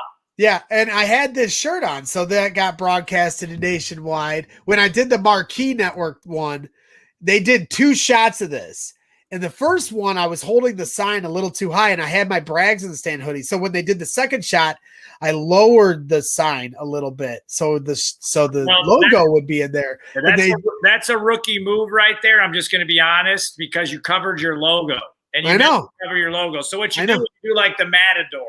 Right. You hold it to the side like this with the Matador, and then you still have your logo. So they ended up using the shot where the logo was blocked out. I don't know if that was premeditated or what, but that's what they decided to do there.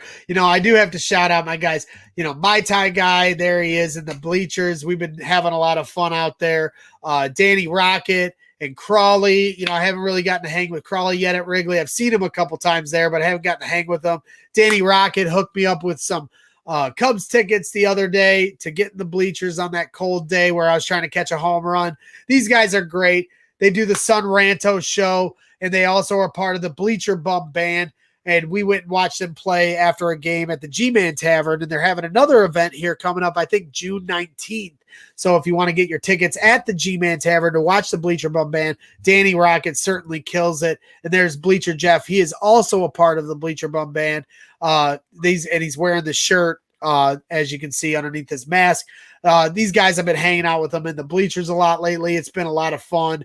And they were helping me with the stream to broadcast this across all these different platforms, because now we're not only broadcasting against 3 platforms like we used to, we're now broadcasting across 8 different platforms. So as many fans that want to tune into this can see what we're doing here at Brags in the Stand. So I appreciate those guys and all their help in doing so. So I think that about wraps things up for today. I mean, we've had our fun. We've done our thing. We talked to Dionne Miller. She was magnificent as per usual. Johnny B bringing the intensity. Before we go, how's the gambling life going? I've been on absolute fire. Fire, huh? Can't even describe the fire that I've been on, whether it's NBA prop bets. I've even been betting your Cubs a little bit. I've been betting your boy Chris Bryant on some overs. I've been taking what else? Oh, every time Lance Lynn or Rodon pitches for the Sox, I take them in various different positions. It's been straight fire for about 3 weeks, and there's no signs of any kind of extinguishing of the fire. We're just going to keep going. We're going to keep stacking the cash. Let's go. Money won is far greater than money earned, baby. What's some of your advice? What are some prop bets that you've been attacking here lately? I've just been rolling some of the hot teams. I've been rolling some double bets, some points, some 3-point over 3-point bets, just a lot of different types of bets. What I do is I put 2 of them together. I get plus odds, I take, and I just been stacking, you can call it luck. I can call it whatever I want, but it's fire, baby. It certainly ain't luck with you. You know what you're doing when it comes to that. I should just be betting whatever you bet, and then that would help me out immensely. I even last night, just for instance, like I was sitting there and I had all my positions. I did my research. I had all my little notes that I write on my note cards with everything I want to do, little sticky notes with all the stats. And I'm looking through it, and I said, Vaughn is going to hit a home run tonight. I feel it. And I usually don't bet that too much, but Vaughn hit a home run last night. So let's go. Icing on the cake. I just take, just another little piece there. Wasn't a whole lot, but, that's how it's been going. That's how it goes for Johnny B. Always making that money. The without working. That's the key. Well, I do run a business, Greg. But right, because you are a tennis professional. I don't know if you know this, but I started my camps up this week. I was the only one that ran them in a pandemic last year. I had to change some policies, whatever. But this week, I got my first one going. 39 kids out there for this first week, my man. Well, they all want to meet the tennis.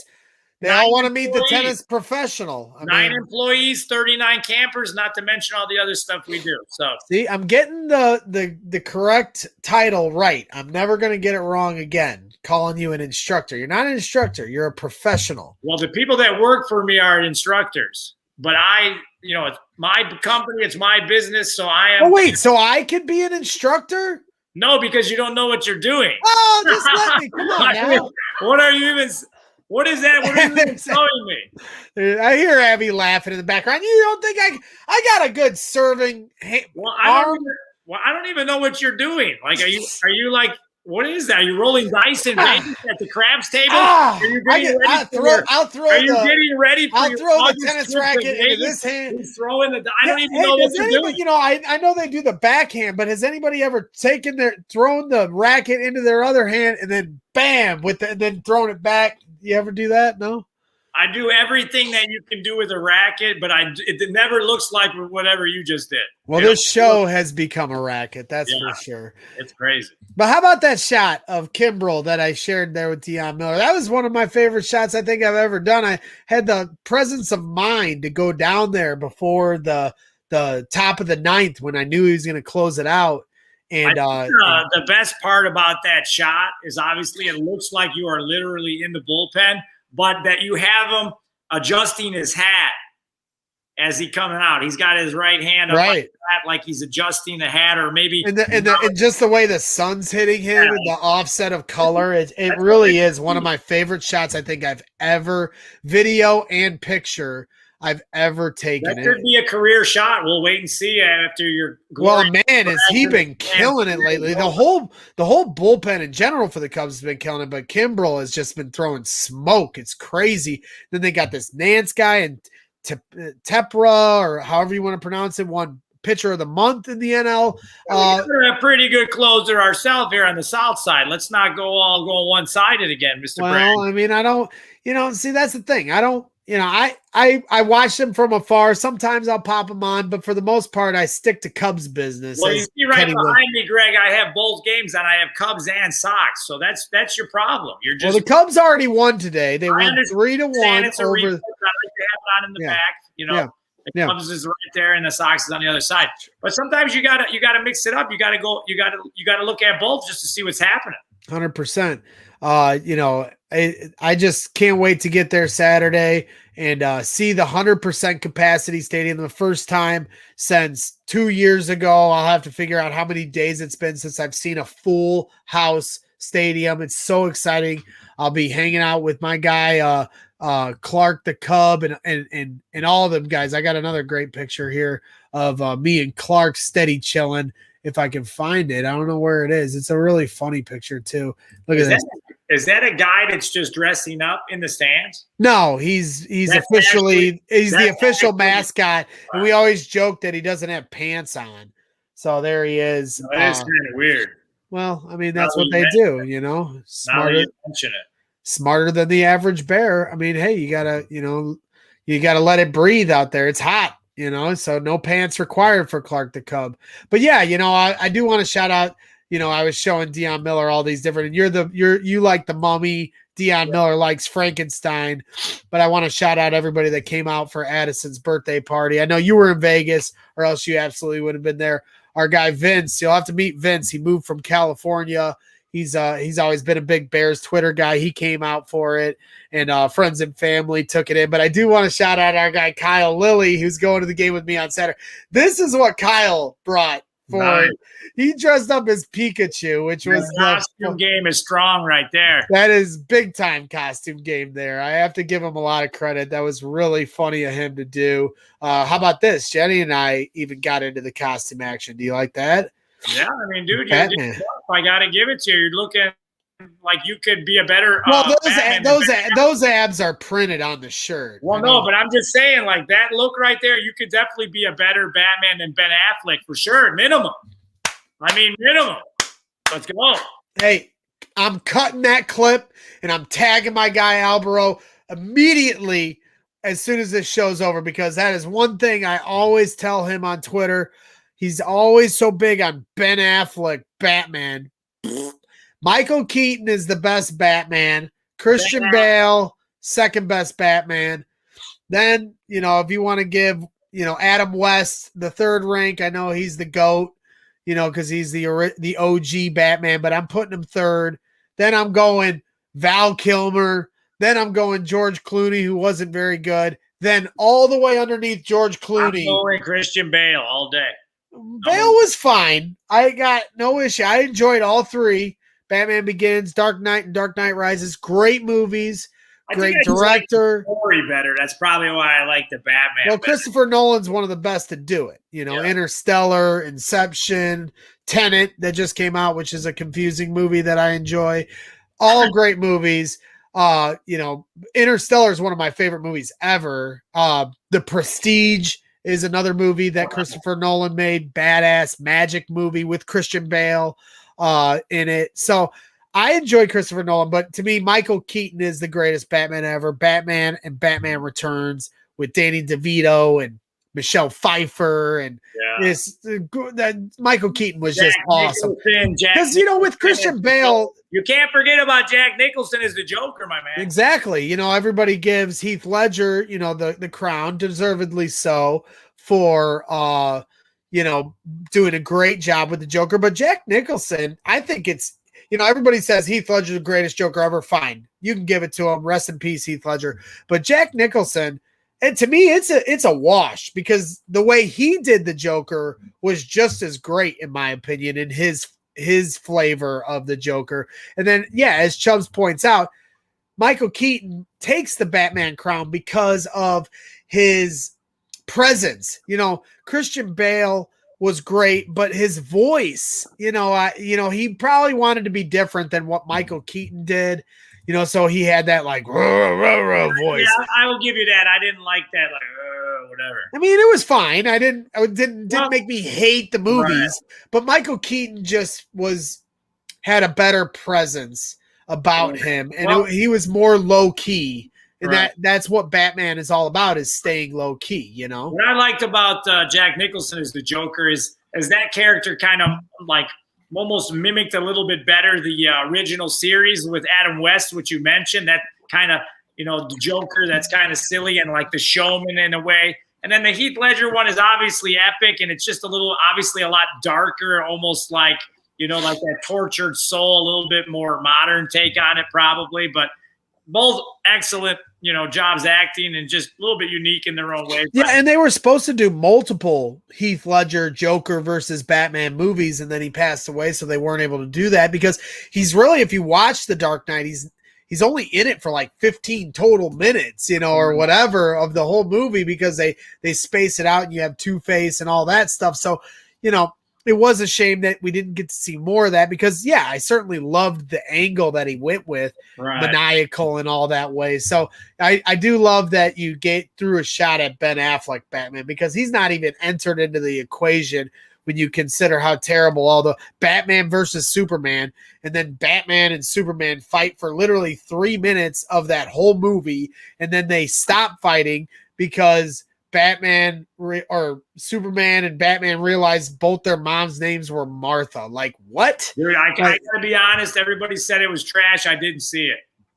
I mean, I watched it because anything with Batman, I'm going to watch. Anything with Batman, anything with aliens, anything with pyramids, hook, line, and sinker. But Batman, versus Superman and then Justice League and Suicide Squad, they could have done those all much, much better. Now, they re-released Justice League, and I haven't gotten to watch that, but it's like 3 hours. The first one was terrible. So I don't know if I'm going to put that out there because I don't even know if I'm going to invest my time in it because of how bad the first one was. But I like that you took a shot at Ben Affleck Batman because – that is use the clip, use it to your heart's desire. Oh, I can't wait. It's going to be like one of the first things I do unless I fall asleep. So I do still have to eat dinner. And I know you probably do too, Johnny B. I have not. You walked right in the door and we went right to business with Dionne Miller. I did shower before the show though. So you're welcome. I'm glad you were able to fit that in. I do want to shout out our special guest of the night, Dionne Miller from ABC7 Chicago. Gave so much of her time, gracious with her time, and such a great energy and passion for Chicago sports. And she's going to be on plenty more times here down the road here at Brags and Stands. I want to give her a special shout out. I want to shout out everybody that watched the show tonight. And of course, shout out our guy Chubbs for being such an active member in the chat as he takes another shot at Batman versus Superman, which he's welcome to do. Shout you out, Chubbs. Thank you for always being a loyal viewer to our show, as we ramble on and do our thing here as we're in the football off season, because our bread and butter is football, but Brags in the Stands goes to all the events, whether it's Purdue basketball, Cubs baseball. I want to go to a Sox game with Johnny B. Even if the Cubs aren't in the stadium, I'd love to go. I love the food there. I love the right field bullpen. Is the right field bullpen even open where you can go underneath in the bar, or is that closed? I don't know. It looked like it was open, but I think everything's going to be open starting, the 11th coming up here? Yeah, I think they said for the White Sox, 100% capacity. My mom sent me a text June 25th. For the Chicago White Sox. I know we have like a road trip coming up after this little homestand. So where are you going?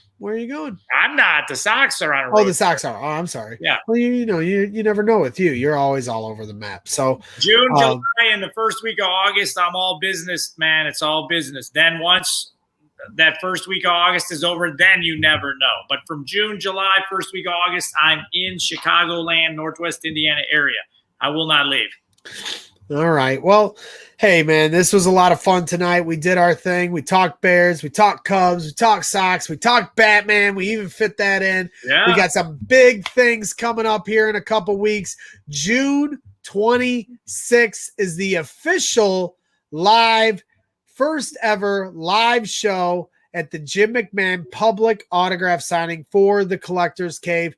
Make sure you get your tickets now, please. If you're a supporter of our show and you're in the area, no pressure, Chubbs, because you always put so much support to us. And I know it's a Saturday and some people are busy, but would really appreciate anybody that enjoys what we do here to come and attend the event and make it even better for us and more special.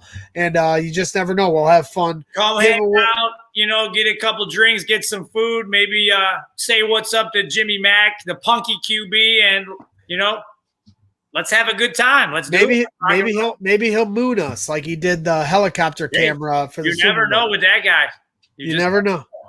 You just never know. So you just never know what's going to happen here at Brags in the Stands. Maybe we'll have some even more special guests coming down the pike before that big time live event. But we'll have to wait and see on that. That's a little teaser, as they call in the business. So 3 months to football, pretty much 3 months. Yeah, we are in the home stretch. Training camp right around the corner.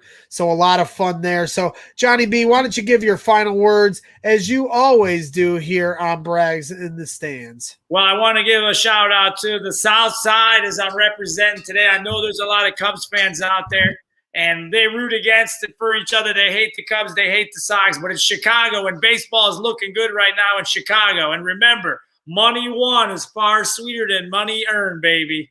Woo! Let's go. There it is, the infamous woo dubbed by Ric Flair. I could have went to Mongo's event that he had to help raise money for his ALS that he's battling through. Ric Flair was in attendance, and I didn't flip and go, and I could have met a childhood hero, but had to buy furniture that day, had to get ready for the new house. So It wasn't a couple of really nice things I'm going to bring you for your housewarming. I can't wait. Ooh, a little more teasers. I got collecting stuff, man. I cannot wait. Well, we'll see what happens. You know, Saturday we got a lot to do. You know, it's from 1 to 2:30. I'm not exactly sure what the time. I think that's exactly when we'll be doing the show is from 1 to 2:30. I'm assuming. So I believe that's what our time slot will be for that Saturday. But when it ends, certainly would love to maybe, you know, go head down US 30 and pop over by the house and have a celebratory drink or two afterwards if you guys are available, but no pressure. There's going to be a lot going on that weekend. I literally, Thursday's the night, the day we get our keys. Friday is the mass exodus move-in day. Then Saturday is our show. I have my bar that's in my mom's garage right now being delivered to the house that day. Then Sunday, DirecTV's coming to get the TVs set up, and Best Buy's coming to set up the TVs that I buy. I got a lot going on that week, and my head is going to be absolutely spinning, but I literally cannot wait for it. It's going to be a lot of fun.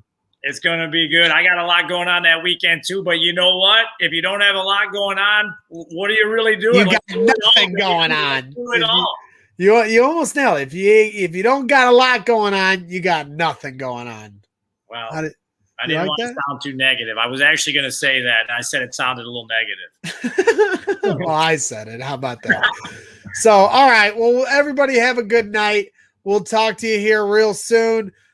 Big time shows coming up down the pike. This is Brags in the Stands. Have a good night, ladies and gentlemen. See ya.